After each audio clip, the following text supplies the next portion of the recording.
आज मैं सदन में कुछ सीक्रेट बताना चाहता हूं कि विपक्ष के लोगों को एक सीक्रेट वरदान मिला हुआ है। आज मैं सदन में कुछ सीक्रेट बताना चाहता हूं। मेरा पक्का विश्वास हो गया है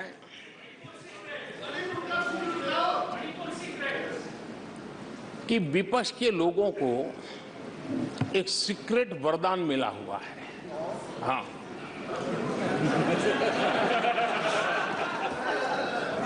सीक्रेट वरदान मिला हुआ है जी। और वरदान ये कि ये लोग जिसका बुरा चाहेंगे उसका भलाई ही होगा।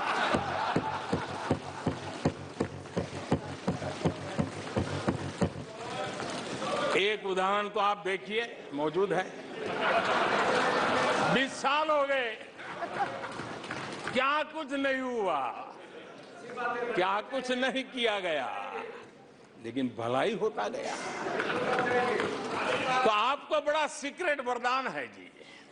और मैं 3 उदाहरण से ये सीक्रेट वरदान को सिद्ध कर सकता हूं जी। आपको ध्यान होगा कि इन लोगों ने कहा था बैंकिंग सेक्टर के लिए, बैंकिंग सेक्टर डूब जाएगा, बैंकिंग सेक्टर तबाह हो जाएगा, देश खत्म हो जाएगा, देश बर्बाद हो जाएगा, न जाने क्या क्या कहा था। और बड़े बड़े विद्वानों को विदेशों से ले आते थे, उनसे कहलवाते थे ताकि उनकी बात कोई न माने तो शायद उनकी मान ले। हमारे बैंकों की सेहत को लेकर के भांति भांति की निराशा, अफवाह फैलाने का काम इन्होंने पुरजोश किया। और जब इन्होंने बुरा चाहा बैंकों का, तो हुआ क्या? हमारी public sector banks net profit 2 गुने से ज्यादा हो गया।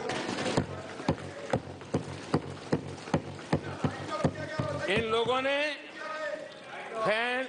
फोन बैंकिंग घोटाले की बात,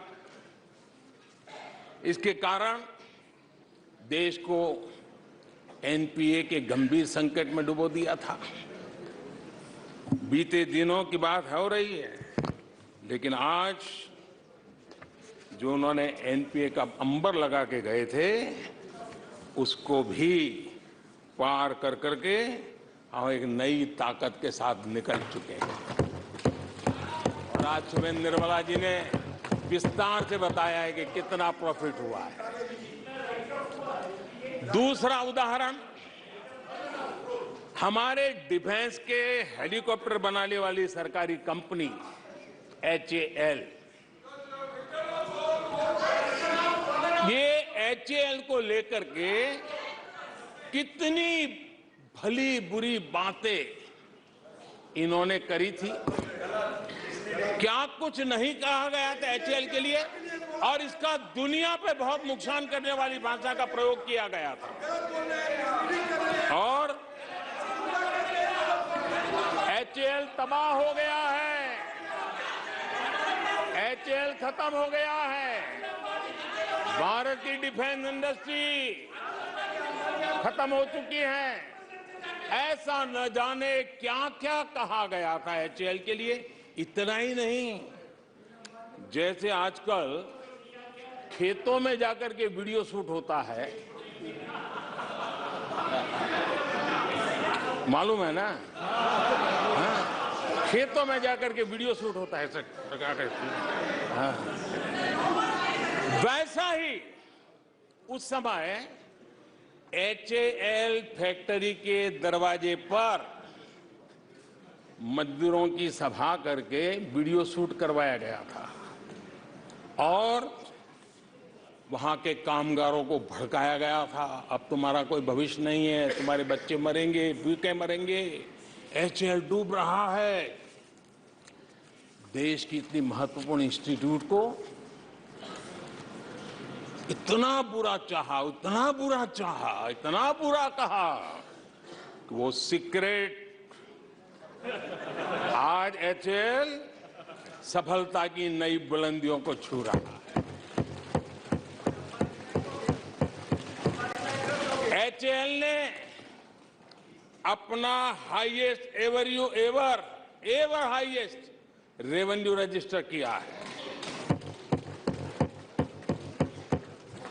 इनके जी भर करके गंभीर आरोपों के बावजूद भी वहां के कामदारों को, वहां के कर्मचारियों को उकसाने की भरपूर कोशिश के बावजूद भी आज HAL देश की आन बान शान बन के उठ रहा हूं। आदरणीय अध्यक्ष जी, जिसका बुरा चाहते हैं वो कैसे आगे बढ़ता है, मैं तीसरा उदाहरण देता हूं। आप जानते हैं LIC के लिए क्या क्या कहा गया था? LIC बर्बाद हो गई, गरीबों के पैसे डूब रहे हैं, गरीब कहां जाएगा, बेचारे ने बड़ी मेहनत से LIC में पैसा डाला है। क्या कहें, जितनी उनकी कल्पना शक्ति थी, जितने उनके दरबारियों ने कागज पकड़ा दिए थे, सारे बोल लेते थे वो, सारे बोल लेते थे। लेकिन आज LIC लगातार मजबूत हो रही है। शेयर मार्केट में रुचि रखने वाले को भी ये गुरु मंत्र है कि जो सरकारी कंपनियों के लोग गाली देना, आप उसमें दांव लगा दीजिए साहब, अच्छा ही होने वाला है।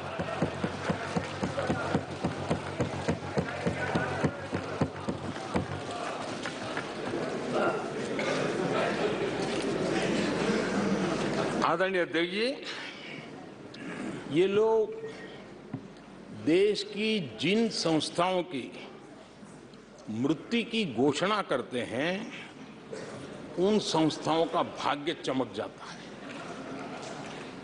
और मुझे विश्वास है कि ये जैसे देश को कोसते हैं, लोकतंत्र को कोसते हैं, मेरा पक्का विश्वास है देश भी मजबूत होने वाला है, लोकतंत्र भी मजबूत होने वाला है, और हम तो होने ही वाले हैं।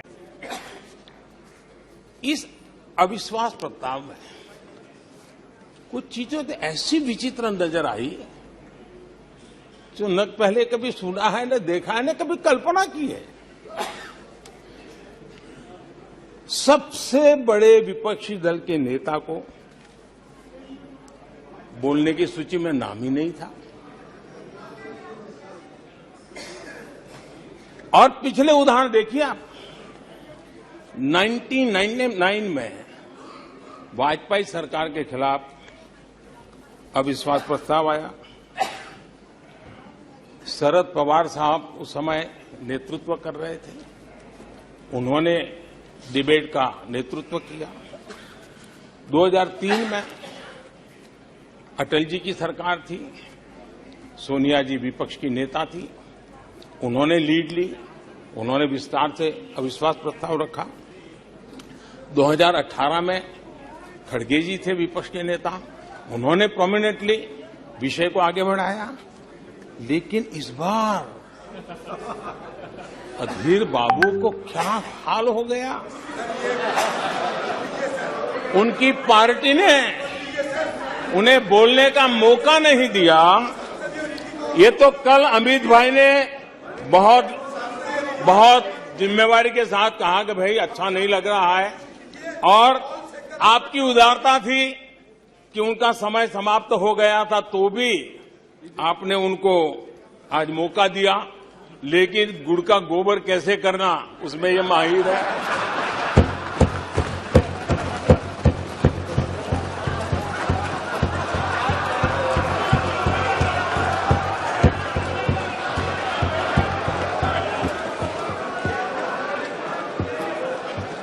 मैं नहीं जानता हूं